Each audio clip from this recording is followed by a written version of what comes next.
Assalamualaikum warahmatullahi wabarakatuh. Jumpa lagi dengan saya Bumi ya di channel Belajar IPA Asik. Jadikan IPA lebih mudah dan menarik. Pada video kali ini kita akan membahas materi tentang tekanan zat. Materi IPA kelas 8 semester 2 kurikulum 2013. Ada 3 bagian yang akan kita pelajari. Yang pertama adalah tekanan pada zat padat, tekanan pada zat cair, lalu tekanan pada zat gas. Masuk materi pertama yaitu tekanan pada zat padat. Perhatikan gambar berikut. Ada 2 buah paku, yaitu paku A dan paku B. Kedua paku ini akan ditancapkan ke sebuah balok kayu. Masing-masing paku diberikan gaya yang sama besar yaitu 1000 Newton. Kita perhatikan dulu perbedaan paku A dan paku B. Paku A tumpul atau dikatakan luas permukaannya besar, sedangkan paku B ini lancip sehingga dikatakan luas penampangnya kecil. Yang dimaksud luas penampang adalah luas benda yang menyentuh bidang tekan ini. Nah, kita coba lihat paku B. Paku B ketika diberi gaya 1000 Newton bisa menancap semuanya. Perhatikan paku A yang juga diberi gaya 1000 Newton, ternyata hanya menancap sedikit. Nah, berarti mana yang tekanannya lebih besar, paku A atau paku B? Ya, jawabannya adalah paku B. Paku B memiliki tekanan yang lebih besar. Karena apa? Karena luas permukaannya kecil. Jadi, kalau luas permukaannya besar, tekanannya justru kecil. Tapi kalau luas permukaannya kecil, tekanannya besar. Kenapa demikian? Karena sejatinya tekanan itu merupakan penyebaran gaya. Tekanan bisa diartikan gaya per satuan luas. Tekanan satuannya adalah Pascal atau Newton per meter persegi, sama dengan gaya satuannya Newton dibagi luas dalam meter persegi. Sehingga secara matematis tekanan bisa dirumuskan P sama dengan F per A. Diingat-ingat ya, P sama dengan F per A. P adalah tekanan, F adalah gaya, A adalah luas permukaan. Kita lihat contoh soal. Satu pondasi balok beton bangunan seperti gambar akan dijatuhkan pada tanah. Berapakah tekanan yang terjadi? Nah, kita tulis dulu diketahuinya. Yang diketahui adalah gaya berat. Gaya berat itu kamu simbolkan dengan V atau langsung ditulis F juga boleh. Sama dengan 2000 Newton. A, luas permukaannya kita lihat gambar 80 cm kali 1 meter. Nah, 80 cm kita ubah dulu ke meter, dibagi 100 ya, menjadi 0,8 meter kali 1 meter, sama dengan 0,8 meter persegi. Yang ditanyakan adalah tekanan, simbolnya P. Jawab, kita ingat tadi P sama dengan F per A. Karena di sini gayanya gaya berat, maka bisa kita ubah menjadi W per A. Nilainya 2000 dibagi 0,8. Biar mudah dikerjakan, 0,8 kita kalikan 10 menjadi 8, 2000 kalikan 10, 20.000. Sehingga mudah kita bagi, 20.000 bagi 8 adalah 2500 Newton per meter persegi atau 2500 Pascal. Bisa dipahami ya? Kalau sudah paham, kita lanjut. Kita lanjutkan tekanan pada zat cair atau disebut dengan nama tekanan hidrostatis. Perhatikan gambar ini. Ini adalah seorang penyelam. Penyelam ketika menyelam sangat dalam, telinganya bisa merasakan sakit. Padahal kalau hanya di kolam renang biasa kita menyelam, telinga kita tidak apa-apa. Mengapa bisa demikian? Ingin tahu jawabannya? Kita pelajari lebih lanjut tentang tekanan hidrostatis. Kembali ke penyelam tadi ya. Ketika penyelam masuk ke dalam laut semakin dalam, nah, dia akan merasakan tekanan yang lebih besar. Kenapa? Karena semakin ke dalam, semakin banyak air yang berada di atas permukaan tubuhnya, sehingga semakin besar tekanan hidrostatis yang dialaminya. Intinya, semakin ke dalam, tekanan hidrostatis akan semakin besar. Ya, jadi dikatakan bahwa tekanan hidrostatis adalah tekanan di dalam zat cair yang disebabkan oleh berat zat cair. Sehingga tekanan hidrostatis itu disimbolkan dengan pH. Kalau tekanan saja tadi kan P. Nah, untuk tekanan hidrostatis pH sama dengan Rho GH. Jadi yang mempengaruhi besarnya tekanan hidrostatis itu ada 3 hal. Yang pertama adalah Rho. Rho itu artinya massa jenis cairan ya. Kemudian G adalah percepatan gravitasi dan H di sini artinya kedalaman. Bedakan kedalaman dengan ketinggian. Nah, kalau ketinggian mengukurnya dari bawah ke atas, kalau kedalaman mengukurnya adalah dari permukaan atas sampai ke bawah. Sehingga untuk memudahkan kalian mengingat tekanan hidrostatis, pH sama dengan Rho GH atau dengan pH sama dengan Rho GOH. Itu akan lebih mudah mengingatnya. Kemudian tekanan hidrostatis itu bisa diukur dengan suatu alat yang bernama alat Hartle. Seperti ini alat Hartle.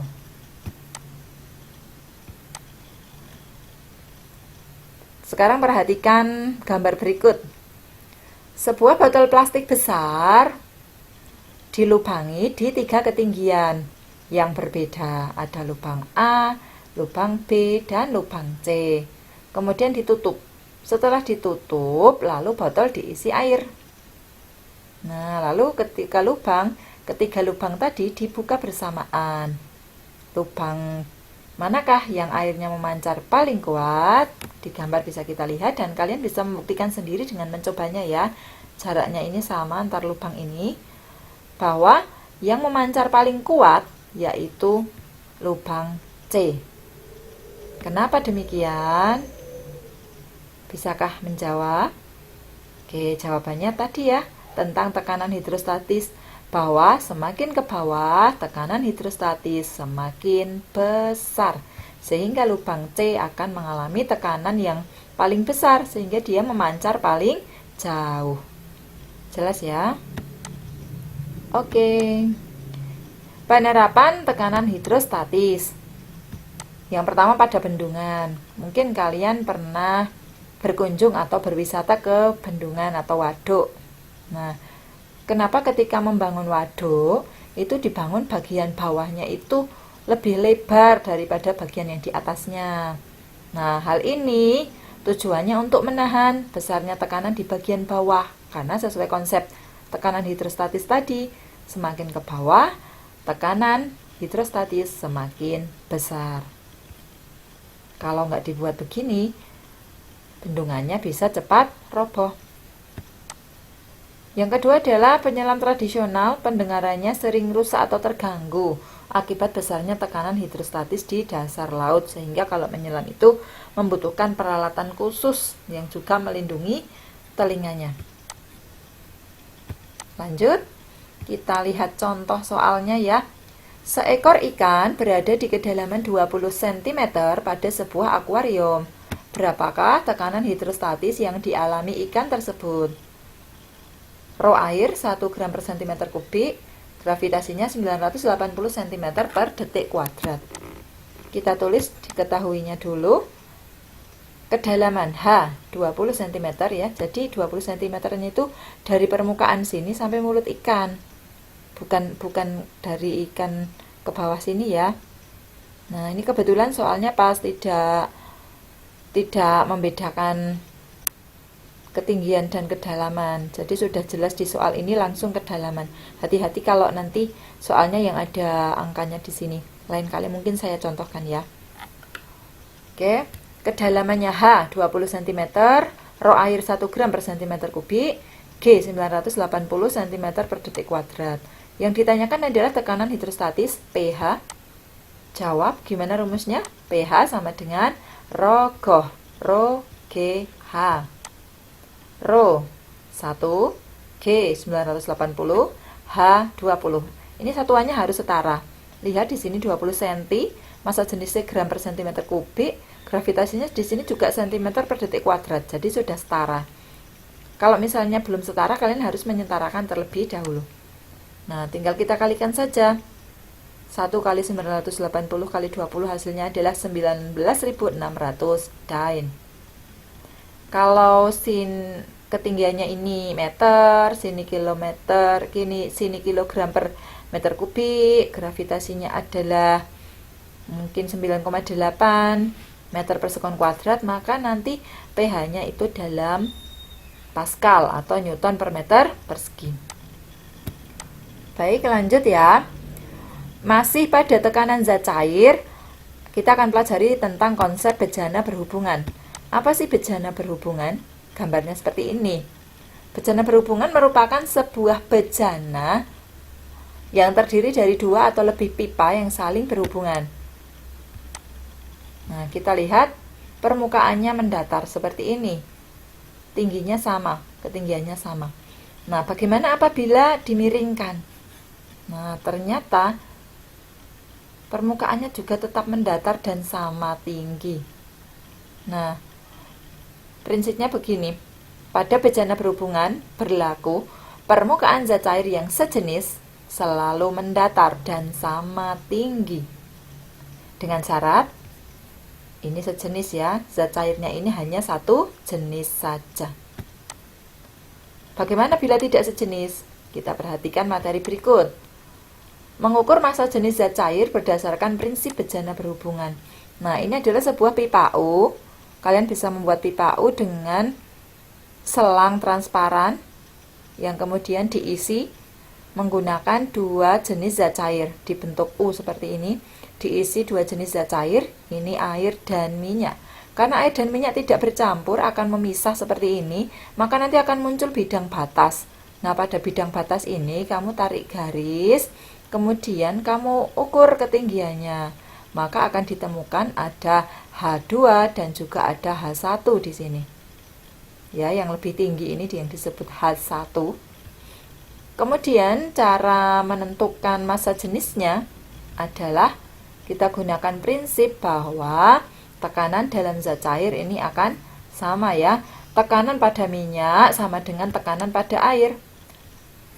Tekanan hidrostatis 1, pH 1 sama dengan pH 2. 1 untuk minyak, 2 untuk air. Jangan terbalik ya. Ingat rumus pH tadi apa? pH Rho GH. Karena pH 1 maka Rho 1 G kali H1. Yang ini pH 2, Rho 2 G kali H2. Sama-sama ada unsur G bisa kita hilangkan, tinggal Rho 1 kali H1 sama dengan Rho 2 kali H2. Kalau sudah ada angkanya, tinggal kalian masukkan saja.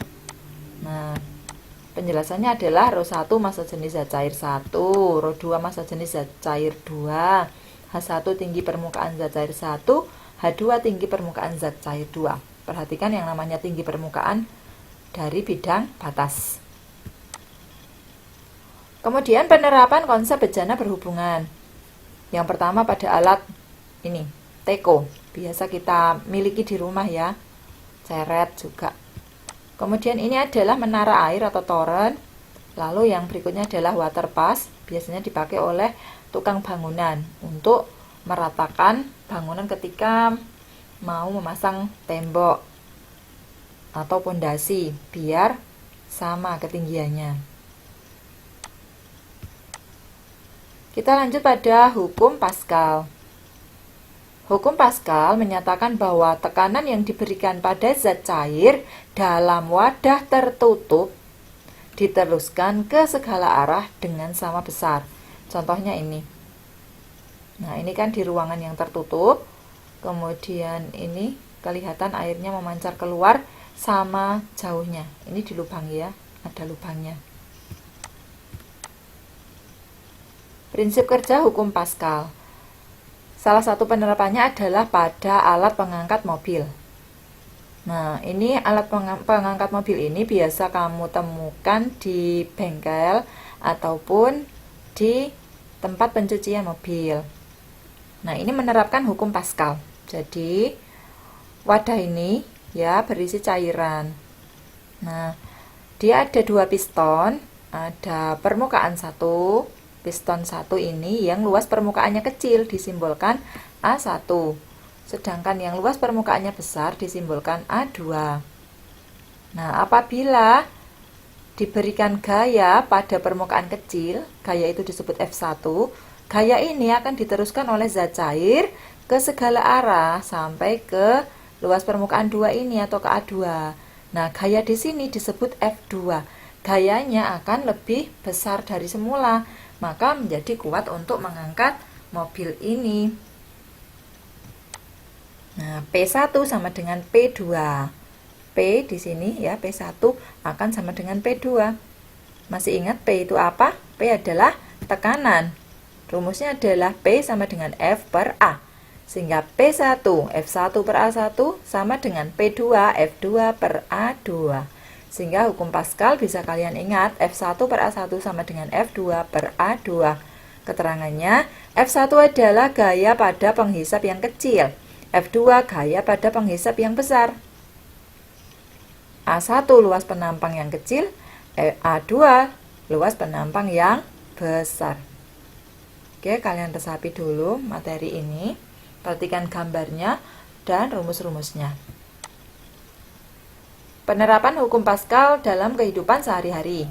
Ini pada dongkrak hidrolik. Ketika kalian butuh ganti ban, kalian pasti memerlukan dongkrak ini. Kemudian mesin hidrolik pengangkat mobil ini yang tadi kita bahas. Lalu yang terakhir adalah rem hidrolik. Nah, mobil yang besar sudah sedang berjalan gitu, ingin berhenti, kan harus menginjak rem.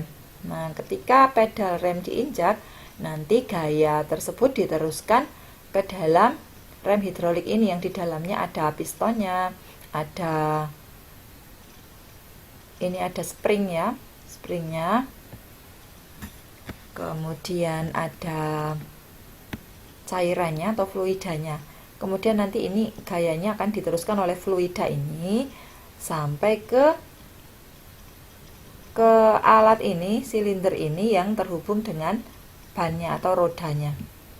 Nah, rem hidrolik ini ditemukan pada mobil, motor, bahkan pada sepeda.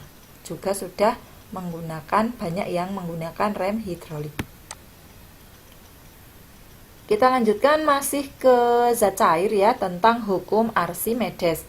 Untuk membahas hukum Archimedes, kita coba lihat gambar ini. Ini gambar apa ya? Ini adalah gambar ikan-ikan kecil nih, ikan yang sangat banyak sekali. Nah, kenapa ikan bisa mengapung? Ikan memiliki kantung di dalam tubuhnya. Jika ia ingin mengapung, kantung ini diisi dengan udara, sehingga gaya apungnya lebih besar. Ketika mau dia menyelam lagi, maka kantungnya diisi air, gitu, sehingga dia bisa menyelam kembali. Jadi bukan sirip ikan yang membuat dia mengapung, karena sirip ikan itu hanya untuk mengarahkan arah renangnya. Oke, kita akan bahas lebih lanjut tentang hukum Archimedes. Ini adalah Bapak Archimedes ya. Dia menyatakan bahwa setiap benda yang berada dalam zat cair akan mengalami gaya ke atas. Nah, gaya ke atas yang dialami oleh benda tersebut disebut gaya apung atau gaya Archimedes. Nah, besarnya gaya apung tadi sama dengan berat benda di udara dikurangi dengan berat benda di dalam air. Nah, gaya Archimedes disimbolkan Fa. Fa gaya Archimedes sama dengan berat benda di udara disimbolkan Wu dikurangi berat benda di air Wa. Nah, sehingga Fa sama dengan Wu min Wa. Dengan ini kita bisa menyimpulkan bahwa kalau kita menimbang benda di air, itu akan terasa lebih ringan karena ada gaya ke atas. Nah, si Archimedes ini, Bapak Archimedes ini dalam menemukan hukum Archimedes, ini juga ada sejarahnya. Nanti kalian bisa browsing bagaimana kisah Archimedes dalam membuktikan mahkota raja terbuat dari emas asli atau tidak. Ceritanya sangat menarik, tapi tidak saya ceritakan di sini ya. Kalian nanti bisa browsing sendiri. Oke, kita lanjutkan. tentang hukum Archimedes. Ini contoh ketika menimbang ya. Ketika ditimbang di udara, ini menunjukkan angka 7. Kemudian dicelupkan ke air, ternyata hanya menunjukkan angka 4. Nah, berarti gaya ke atasnya yang 3 tadi ya. Gaya ke atasnya yang 3 tadi itu jumlahnya akan sama dengan air yang tumpah di wadah ini. Nah, bisa dikatakan bahwa suatu benda yang dicelupkan sebagian atau seluruhnya ke dalam zat cair akan mendapat gaya tekan ke atas. Besarnya gaya tersebut sama dengan berat zat cair yang dipindahkan atau yang tumpah ini. Semakin besar volume benda yang tercelup ke dalam cairan, akan semakin besar pula gaya tekan ke atasnya. Sehingga gaya Archimedes FA bisa juga kita rumuskan dengan FA sama dengan Rho G V. Rho-nya adalah Rho cairan ya. Keterangannya V adalah volume benda yang tercelup. Jadi volume benda yang tercelup dalam cairan satuannya meter kubik. G adalah percepatan gravitasi meter per sekon kuadrat. Rho cairan adalah massa jenis zat cair dalam kilogram per meter kubik. Lain waktu akan saya berikan contoh soalnya mungkin ya di video yang berbeda khusus pembahasan soal. Nah, apabila kalian memasukkan suatu benda ke dalam air atau ke dalam cairan, ada 3 kemungkinan. Kemungkinan pertama bendanya akan mengapung. Mengapung itu seperti ini ya. Jadi ada bagian yang berada di luar permukaan cairan itu. FA adalah gaya ke atas, WB adalah berat benda. Ketika mengapung, FA sama dengan WB. Atau massa jenis bendanya itu lebih kecil dari massa jenis airnya. Sehingga dia akan mengapung. Kemungkinan kedua, benda melayang. Ketika melayang, gaya ke atas atau gaya Archimedesnya sama dengan berat bendanya juga. Tetapi massa jenisnya sama. Massa jenis antara benda ini dengan cairannya itu sama, Rho B sama dengan Rho A. Massa jenis benda sama dengan massa jenis air, maka akan menjadi melayang. Melayang itu cenderung di tengah-tengah ya, atau sudah berada di bawah permukaan air, tapi tidak juga ke bawah. Kemungkinan ketiga adalah tenggelam. Tenggelam itu bendanya berada di dasar. Nah, di sini FA-nya lebih kecil dari WB. Gaya ke atasnya lebih kecil dari berat benda, atau dikatakan massa jenis bendanya lebih besar daripada massa jenis airnya. Bisa dipahami ya mengapa benda mengapung, melayang, dan tenggelam. Kemudian bagaimana sih penerapan hukum Archimedes pada kehidupan sehari-hari? Ini yang pertama adalah dimanfaatkan pada jembatan ponton atau jembatan apung. Jadi di sini ini kan ban-ban yang diisi dengan udara ya. Atau mungkin pakai drum juga bisa. Nah, kemudian jembatannya ini di atasnya. Ini jembatan ponton namanya.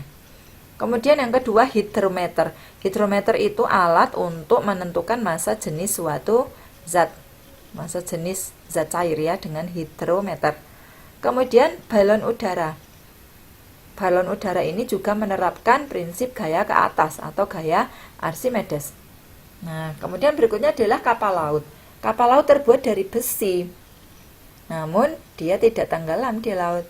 Karena apa? Karena ada gaya ke atas yang besarnya sama dengan berat zat cair yang dipindahkan oleh kapal. Jadi bentuk kapal mempengaruhi, kemudian rongga udara di dalam kapalnya itu juga mempengaruhi ya.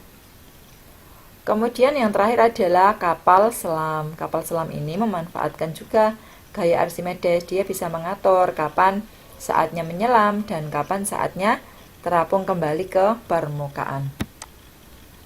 Baik, tekanan zat cair selesai, kita lanjut tekanan pada gas. Barometer. Barometer merupakan alat yang digunakan untuk mengukur besarnya tekanan udara atau di ruang terbuka. Barometer juga memiliki manfaat yang lain, yaitu barometer bisa digunakan untuk menentukan ketinggian suatu tempat dari permukaan air laut. Setiap kenaikan permukaan tempat setinggi 100 meter akan berakibat penurunan skala barometer sebesar 1 cm. Tekanan oleh zat gas. Kita bisa gunakan persamaan H sama dengan bar min SB kali 100 meter. Keterangan H adalah tinggi tempat dari permukaan air laut.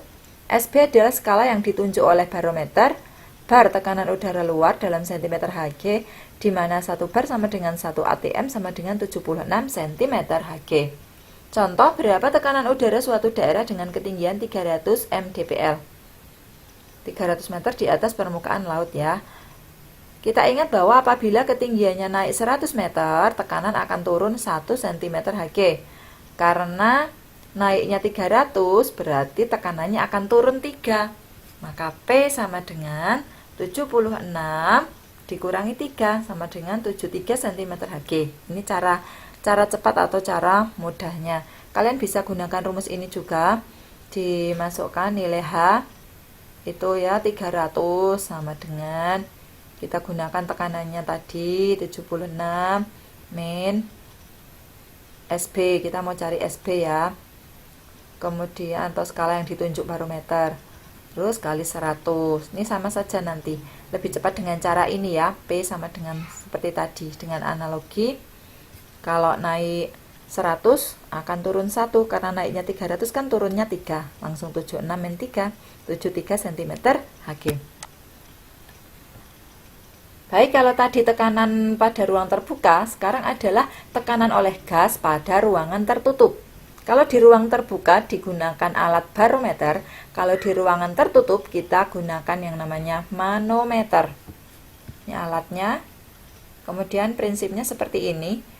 Yang akan diukur adalah tekanan gasnya. Ya.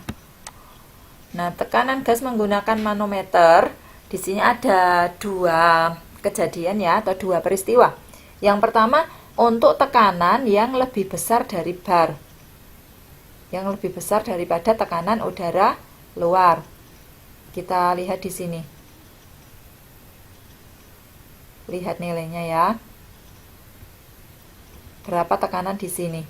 Ini tekanannya lebih besar daripada tekanan yang di luar, tekanan udaranya, sehingga ini terdorong ke sini.